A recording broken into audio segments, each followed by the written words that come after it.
Bonjour à tous et bienvenue dans Metamorphosis School, l'école de la transformation. Très heureux de vous retrouver après une semaine d'absence où nous avons fait une petite pause pour prendre le temps de digérer tout ce que nous avons commencé à enseigner depuis le début de Metamorphosis School. Nous avons vu tellement de choses et nous avions décidé de faire une toute petite pause. Et cette semaine, nous reprenons de plus belle avec bien évidemment une nouvelle thématique. Rappelez-vous, qui dit nouvelle semaine dit nouvelle thématique.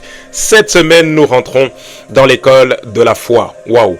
Un sujet passionnant, un sujet qui est beaucoup abordé dans l'église Corps de Christ, dans nos églises, mais pas toujours très bien compris, très bien saisi. Le but cette semaine, c'est de nous donner à la fois des fondamentaux, mais également des enseignements un peu plus approfondis en ce qui concerne la foi, bien évidemment dans le seul but que notre foi se construise sur la parole et que nos vies s'alignent sur le plan de Dieu en ce qui concerne notre destinée. Nous allons apprendre tellement de choses, je suis convaincu que le Saint-Esprit va nous faire du bien. Alors avant simplement de commencer notre semaine, nous allons prendre le temps de prier. Excellent Père de grâce et d'amour, nous voulons te dire merci, bénir ton nom, parce que tu nous permets d'être enseignés par toi. Merci pour cette nouvelle semaine qui est placée sous le signe de la foi. Nous sommes convaincus que tu vas nous parler, tu vas nous édifier, tu vas nous façonner dans le seul but que nos vies s'alignent sur ton plan, que nos vies s'alignent sur ta volonté. Inspire nos paroles et nos pensées. Nous promettons de te rendre toute la gloire, Père de grâce.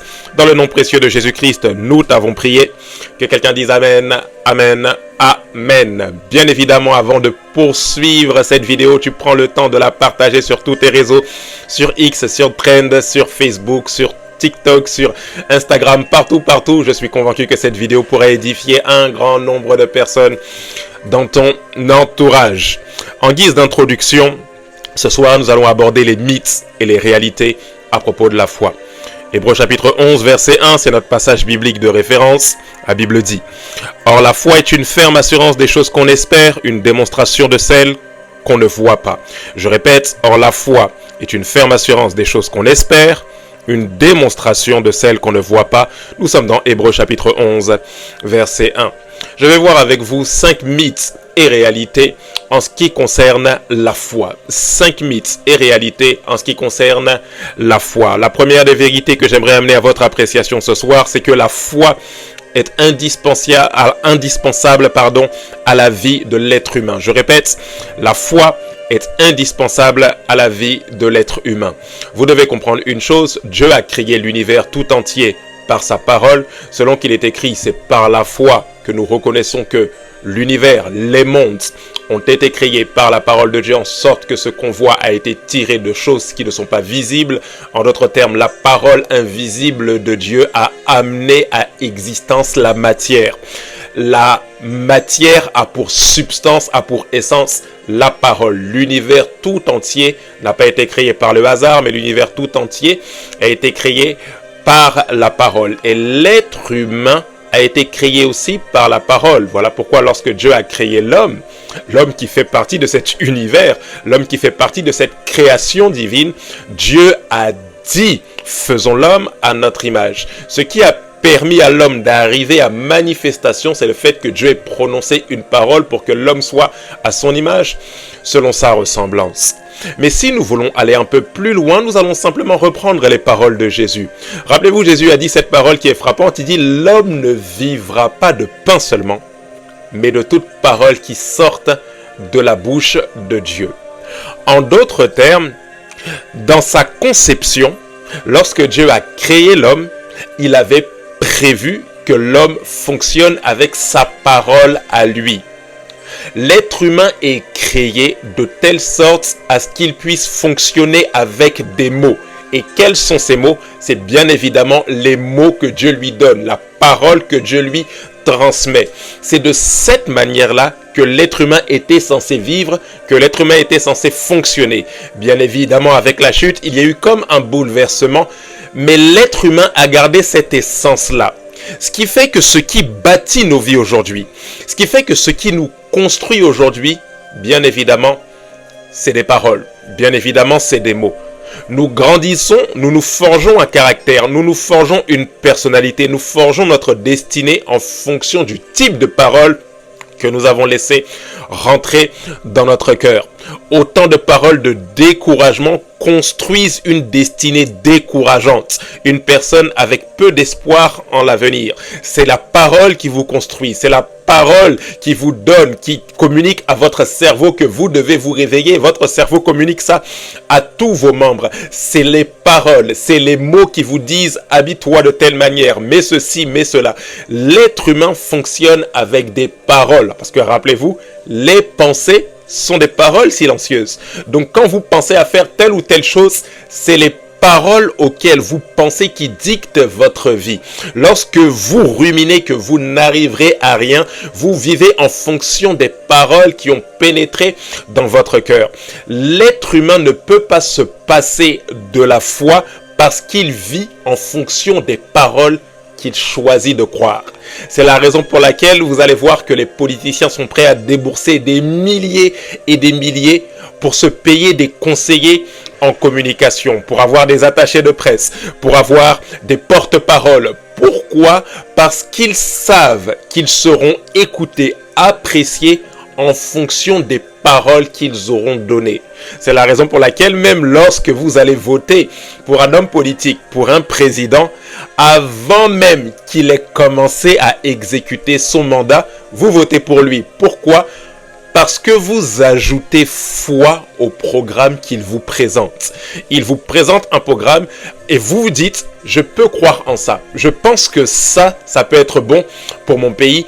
Alors, avant même que le politicien ait mis en action son programme, vous décidez de placer votre confiance aux paroles qu'il a semées dans votre cœur. Il n'existe aucun être humain qui ne peut pas fonctionner sans la foi. Tout être humain, pour avancer, est dans une certaine mesure obligé de faire confiance à l'invisible. C'est la raison pour laquelle même l'athée, même celui qui refuse de croire en une quelconque divinité, choisit de placer sa confiance dans la pensée qui lui dit qu'il ne faut pas croire en un Dieu. Du reste, il faut beaucoup plus de foi pour croire que l'univers tout entier est le fruit du Big Bang, le fruit du hasard, le fruit de Dame Nature, le fruit d'une graine, plutôt que de croire qu'il y a un architecte qui a pensé à toutes ces choses qui s'appelle Dieu.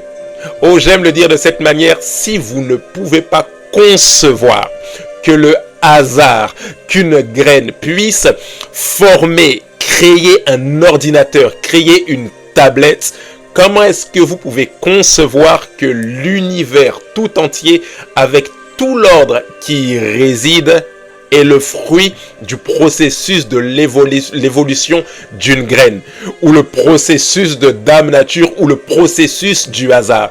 Il y a forcément un architecte, mais lorsque vous choisissez de croire que c'est juste le produit d'une évolution qui s'est fait naturellement d'elle-même, vous ajoutez foi à cette pensée qui vous dit que la création est le produit d'une évolution.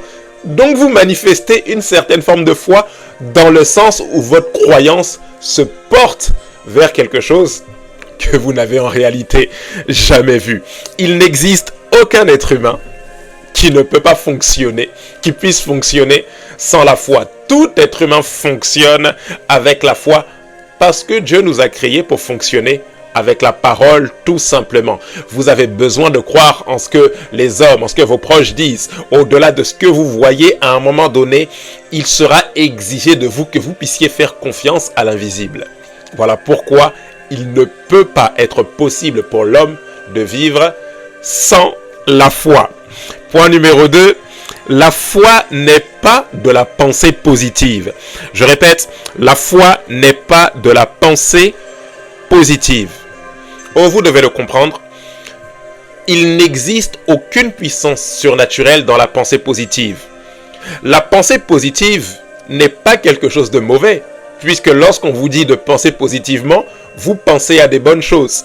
Vous pensez au fait d'être bien, d'être sur une île déserte, où vous êtes en train de vous reposer, vous êtes en train de penser à la mer, toutes ces choses, et c'est des choses qui peuvent vous apaiser.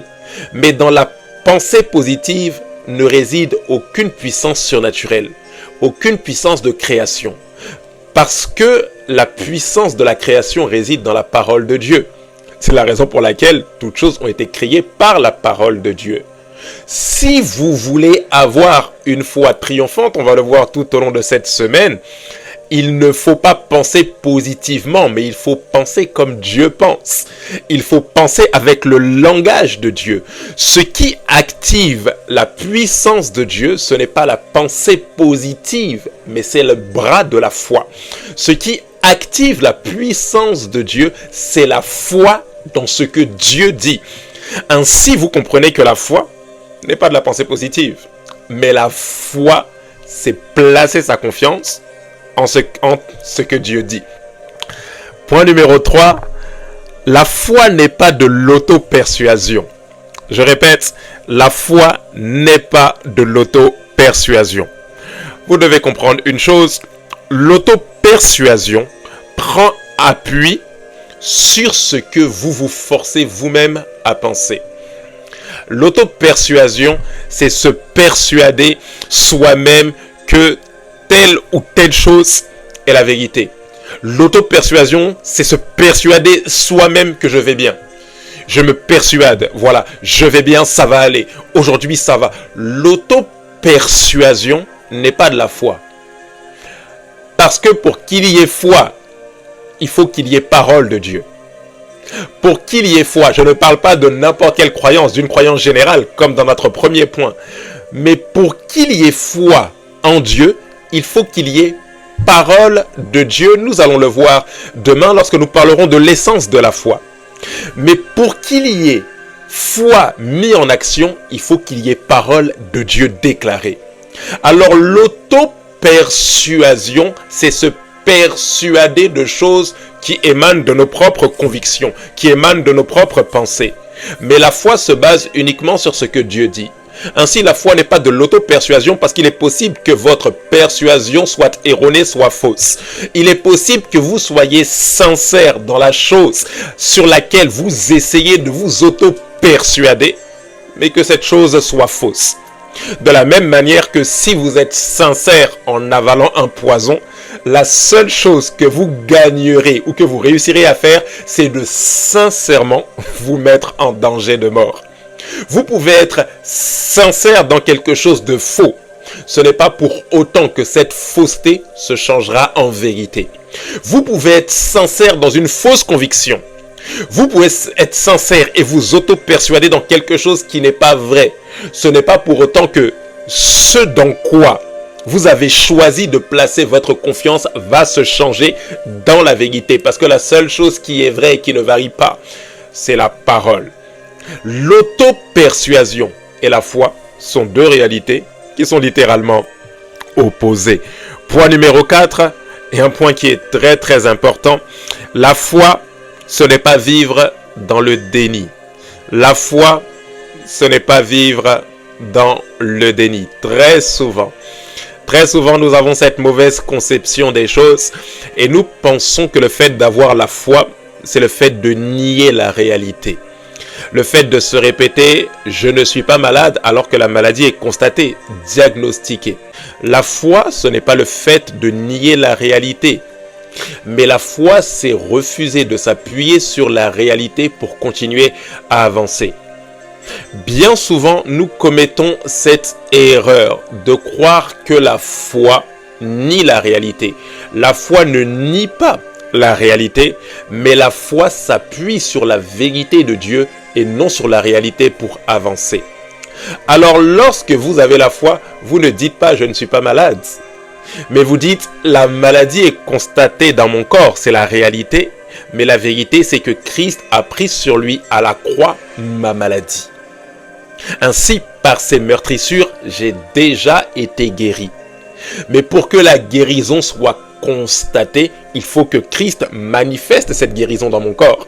Alors si je nie le fait que je suis malade, comment est-ce que lorsque la guérison sera manifeste, je pourrais dire que j'ai été guéri de cette maladie? Ainsi que vous comprenez que la foi ne nie pas la réalité qui est présente, mais la foi choisit de ne pas s'appuyer sur la réalité présente pour savoir comment est-ce que je dois avancer. Et pour quelle raison, si nous allons un peu plus loin, pour quelle raison La foi ne peut pas se baser sur la réalité présente parce que les réalités sont changeantes.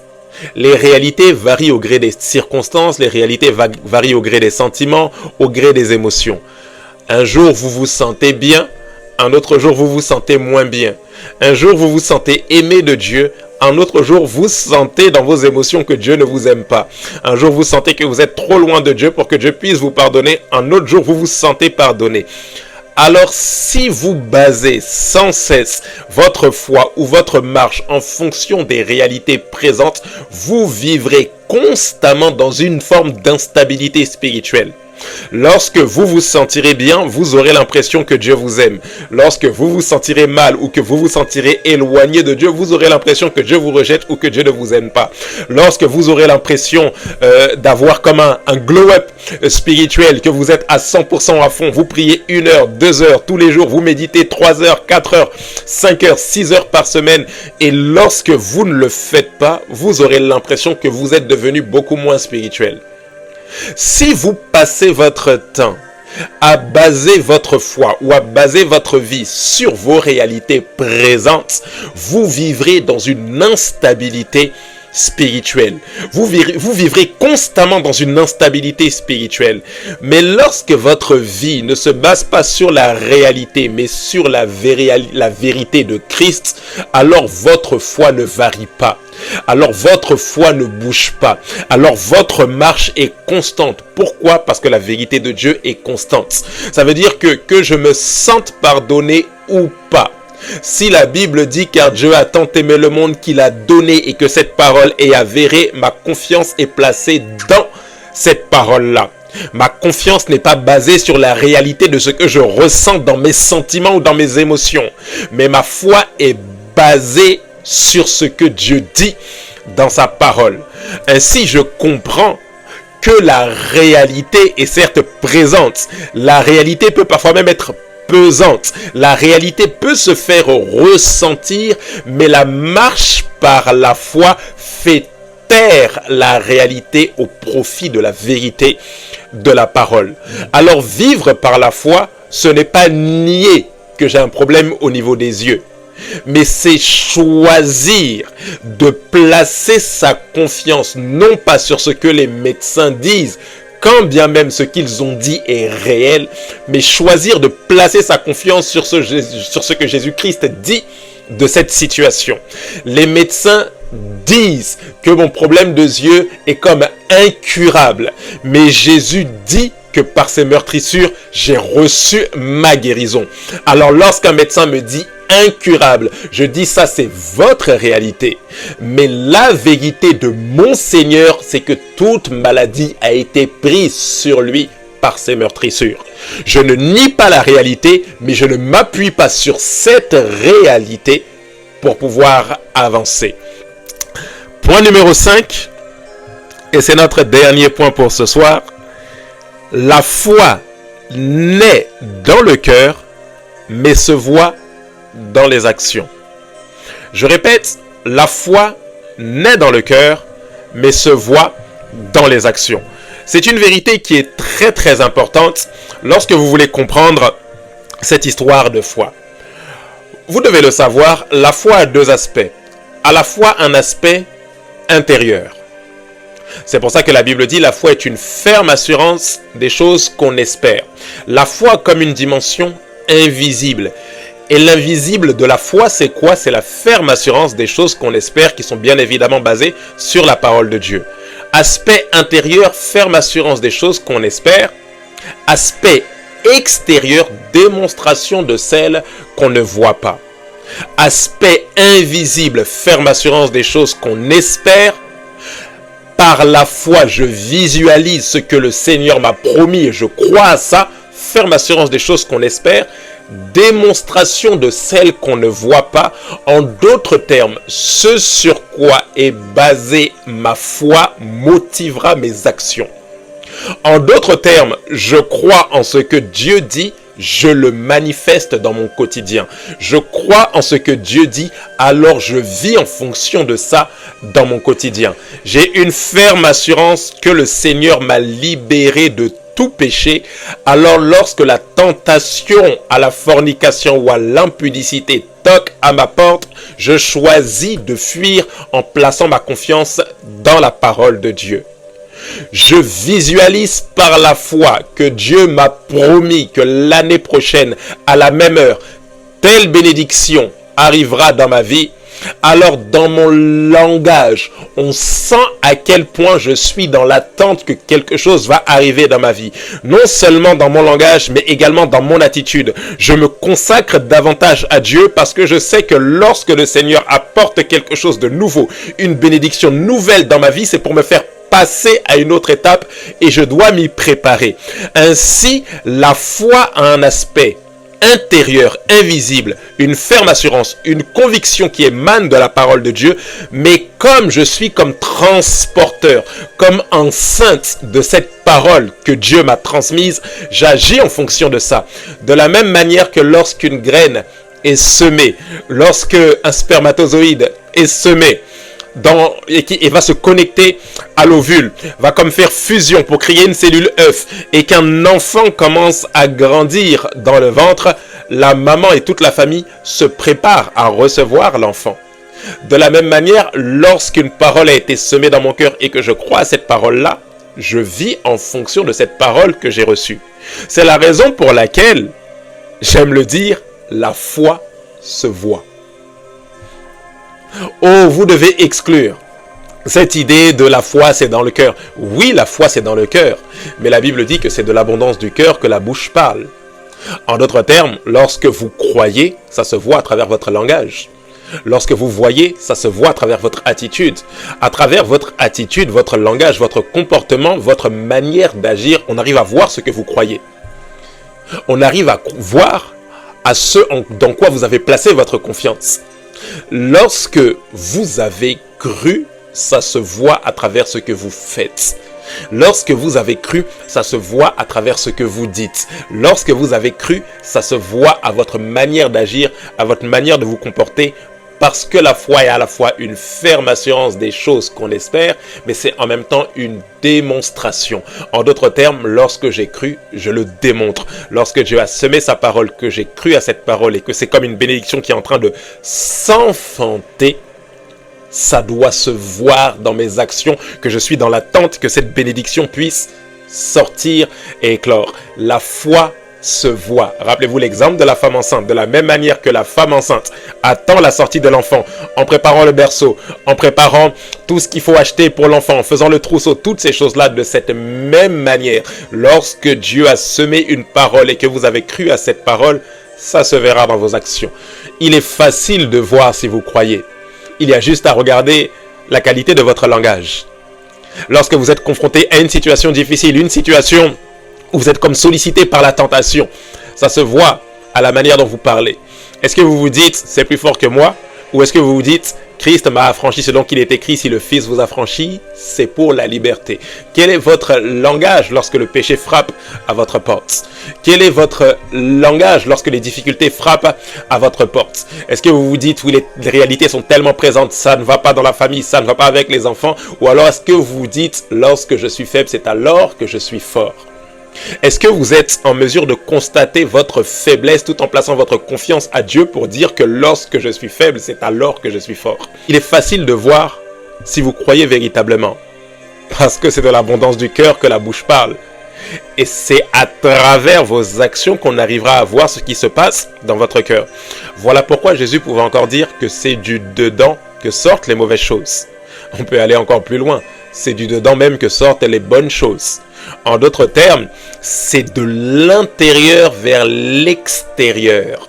Voilà pourquoi on parle d'abord d'une ferme assurance et ensuite d'une démonstration. Si vous croyez, ça finira par se voir. Excellent Père de grâce et d'amour, nous voulons te dire merci. Nous voulons bénir ton nom. Merci. Merci parce que, Dieu de grâce, ce sujet de la foi est tellement vaste, nous ne sommes qu'en introduction. Je prie simplement, Dieu de grâce, que tu nous accordes la grâce de saisir toutes les réalités durant toute cette semaine qui concernent la foi afin de former en nous Christ, de bâtir en nous une foi solide, ferme, triomphante pour ta seule et unique gloire. Encore une fois, nous te disons merci pour ce que nous avons reçu ce soir. Accorde-nous la grâce de ne pas chercher à nous auto-persuader à vivre dans le déni, mais accorde-nous la grâce de vivre par la foi. Donne-nous de ne pas chercher, Dieu de grâce, des substituts. Donne-nous, Seigneur, de ne pas baser notre foi sur nos propres convictions, mais de la baser uniquement sur ta parole. Parce que, Seigneur, c'est ta parole qui produit la foi. Merci pour ce que nous avons commencé à recevoir et merci parce que tu vas nous emmener encore plus loin demain. Encore une fois, nous bénissons ton nom, nous te disons merci, nous te rendons toute la gloire qui t'est due. Dans le nom précieux de Jésus-Christ, nous t'avons prié. Que quelqu'un dise Amen, Amen, Amen. Très bonne soirée à vous. On se retrouve demain pour notre deuxième session, notre jour 2. Et nous parlerons de l'essence de la foi. Nous verrons encore beaucoup de choses. Nous ne sommes qu'en introduction. Ne vous inquiétez pas. Nous allons aller encore un peu plus loin les jours qui vont suivre. Et nous comprendrons un certain nombre de choses en ce qui concerne la foi. D'ici là, que Dieu vous bénisse. Très bonne soirée à vous. Et à très bientôt avec Metamorphosis School, l'école de la transformation. Bye bye.